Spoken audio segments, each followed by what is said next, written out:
오늘 말씀은 예수님께서 이제 마지막 이제 재판에 받으시는 대제사장에서 재판을 받으시는 말씀입니다.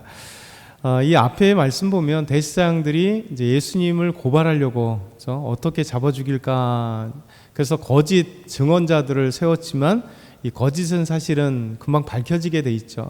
요즘에 이제 요즘에 어떤 사건들을 보면 계속해서 나올 때마다 거짓말하는 사람들 있잖아요. 특검이 나오면서 거짓말하는데 그 뒤에 보면 금방 밝혀지잖아요. 왜냐하면 이제 증거들이 속속하게 들고, 그리고 거짓말하는 사람들의 특징이 뭐냐면 이제 서로 대질 신문을 하게 되거나 함께하게 되면 아무리 입을 맞춰도 이제 허점이 생기게 돼 있어요. 예수님도 이 대제사장들이 어떻게 하면 예수를 죽일까 했는데 거짓 증언자들을 세웠는데 서로 맞지 않더라 하는 것이 이제 바로 앞에 말씀입니다. 그러면서 대제사장이 이야기할 때 예수님께서 이제 인자 곧 구원자로 이 땅에 온 그리스도라는 사실을 밝히게 됩니다. 오늘 60절에서 62절 같이 한번 읽어보겠습니다. 대제사장이 가운데 일어서서 예수에게 물어 이르되 너는 아무 대답도 없느냐? 이 사람들이 너를 치는 증거가 어떠하냐 하되 침묵하고 아무 대답도 아니하시거늘 대제사장이 다시 물어 이르되 내가 찬송받을 이의 아들 그리스도냐? 예수께서 이르시되 내가 그니라. 인자가 권능의 자의 우편에 앉은 것과 하늘 구름을 타고 오는 것을 너희가 보리라 하시니. 아멘. 주의 지금 거짓 증언자들에 대한 그 대답에 대해서 예수님은 침묵하고 계셨습니다. 그러면서 대제사장이 묻죠. 뭐라고 얘기하냐면 내가 찬송받을 이의 아들 그리스도냐. 찬송받을 이의 아들 곧 하나님의 아들 그리고 그리스도냐 이렇게 물어보는 겁니다. 곧 하나님의 아들이시고 구약에 예언되었던 메시아 곧 구원자 그리스도냐 이 얘기를 하는 것이죠. 예수님은 이 거짓 증언에 대해서 얘기할 필요가 없었던 거죠. 왜냐하면 거짓 증언들은 다 돈을 주고 매수하거나 또 예수님을 어떻게 하면 죽일까 하기 위해서 이제 자기들끼리 작당 모의했기 때문에 그에 대해서 얘기한들 그것은 의미 없는 얘기가 되겠죠. 만약 이 사람이 거짓 증언을 하는데 그 사람이 아니다 라고 하면 이제 그때부터 원래 항상 이제 하는 게 뭐냐면 또 다른 사람이 거짓말로 얘기하고 또 다른 사람이 거짓말로 하면 사실 그것 한번 대답하는 걸로 인해서 계속해서 변증을 해야 되잖아요. 자기 아니다라고 하는 얘기를 또 하면 그러면 어떻게 되냐면 또 다른 사람이 얘기하면 또 거기에 대해 부연 설명을 하게 되면 뭐 사실 끝없이 거짓과 진실의 싸움은 그냥 진흙탕 싸움이 되는 거예요. 왜냐하면 거짓말하는 사람들 절대 진실을 안 믿잖아요. 그렇죠? 그러면 듣는 사람들은 무엇이 진실인지 모르고 무엇이 진리인지 모를 겁니다. 예수님께서는 딱 그에 대해서 침묵으로 더 이상 얘기할 필요가 없다라는 것이죠. 그러면서 이 대제사장이 이제 답답하니까 진짜 물어보고 싶은 거 물어본 거죠. 내가 찬송받을 이의 곧 하나님의 아들이냐? 그 네가 구약에 예언되었던 그 메시아 곧 그리스도냐? 이 얘기를 한 거죠. 그러니까 사실 이걸 물어보고 싶은 거예요. 왜냐하면 이 이야기를 해서 더 나아가서 예수님을 신성 모독이라, 그렇죠? 하나님을 모독하는 자로 이렇게 만들기 위해서, 그리고 자기가 그리스도라, 이 거짓말쟁이네 또 이렇게 몰아가면서 예수님을 잡아 죽이려고 했던 것이죠. 근데 예수님께서 이 물음에 대해서 내가 그니라. 왜? 대제사장은 믿고 물어본 게 아니지만 이 대제사장이 질문한 것이 사실 예수님의 그 존재성이거든요. 예수님 이 땅에 오신 목적이었었고 또 그 진리였었죠. 그래서 예수님께서 내가 그니라 이렇게 말씀합니다. 그러면서 한 가지, 인자가 권능자의 우편에 앉은 것과 하늘 구름을 타고 오는 것을 너희가 보리라. 그렇죠?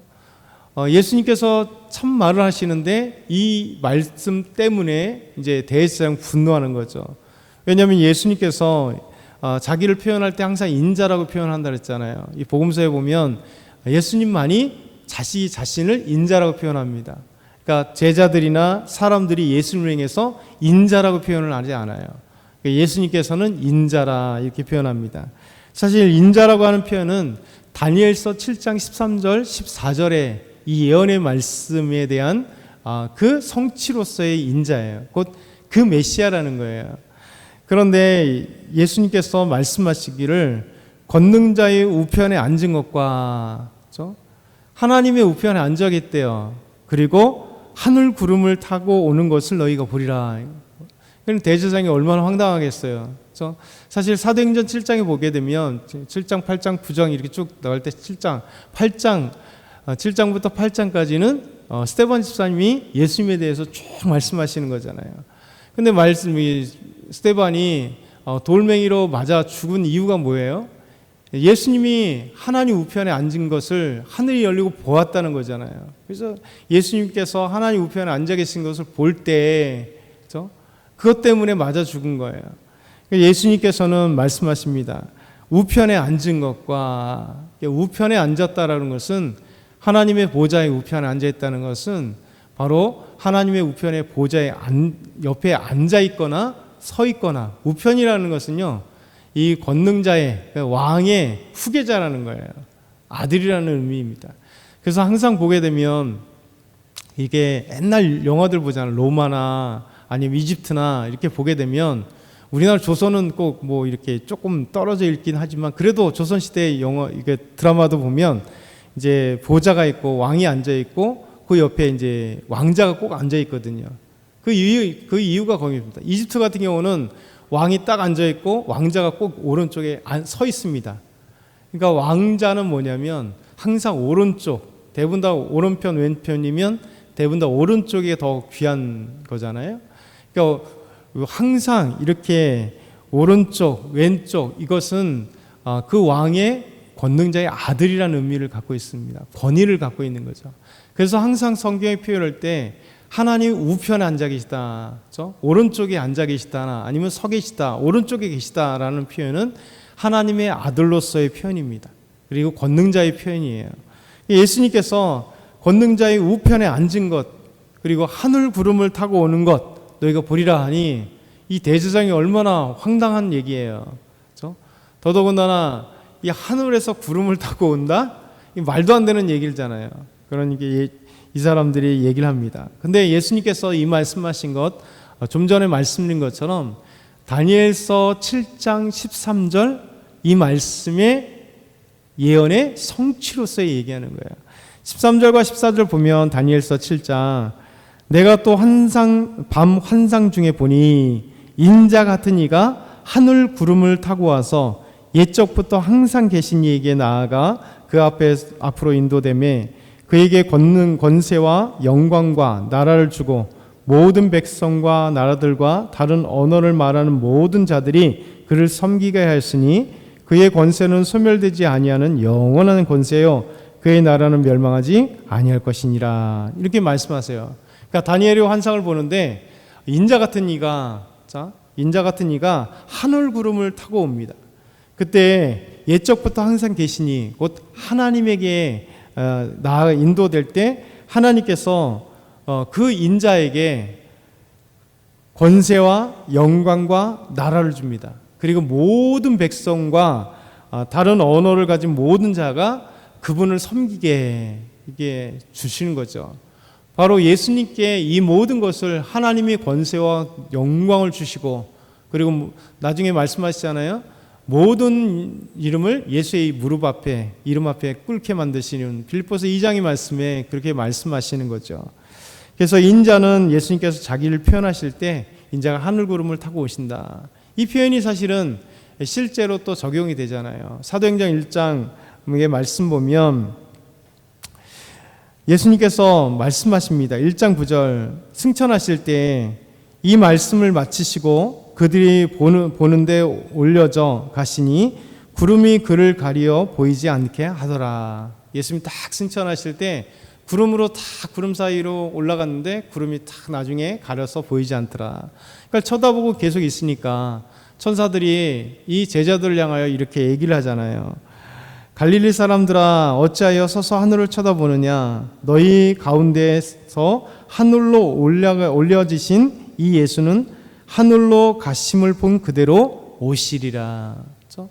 예수님 승천하시고 구름 사이로 탁 사라지셨는데 보는 그대로 오실 거라는 거예요. 그렇죠? 예수님께서 말씀하신 것처럼 구름 타고 오는 것처럼 구름 사이에 착 오시는 그 예수님이 승천하실 때 이 사건이 벌어집니다. 그리고 나서 나중에 보게 되면 데살로니가 전서 4장 16절 17절 주님이 다시 이 땅에 재림하시는 사건에 대해서 우리에게 말씀하실 때 이렇게 얘기해요. 주께서 호령과 천사장의 소리와 하나님의 나팔 소리로 친히 하늘로부터 강림하시리니 그리스도 안에서 죽은 자들이 먼저 일어나고 그 후에 우리 살아남은 자들도 그들과 함께 구름 속으로 끌려올려 공중에서 주를 영접하게 하시리니 그리하여 우리가 항상 주와 함께 있으리라. 그러니까 천사장 호령과 나팔 소리 속에 함께 주님이 쫙 재림하시는데 이곳에 먼저 죽은 자들이 다시 일어나고 그리고 살아있는 자들도 휴거를 당한다는 거죠. 하늘로 끌림을 받는다는 거죠. 쫙 끌림 받을 때 공중에서 구름 사이에서 주님을 맞이하게 되는 이 놀라운 사건이 벌어지는 거죠.